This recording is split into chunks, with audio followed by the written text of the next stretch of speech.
আরেকটু বাড়ানো যায় না?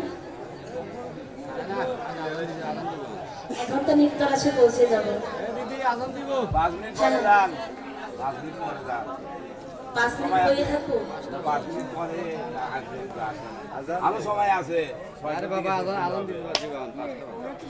হ্যাঁ 5:35।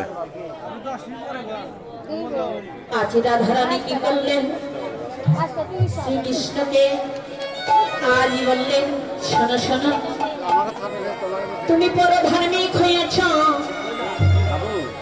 ধরনের মুখে আজই ধর্মের কাহিনী, সোরের মুখে ধর্মের কাহিনী শুনতে লাগে ভালো। তাই রাধারানী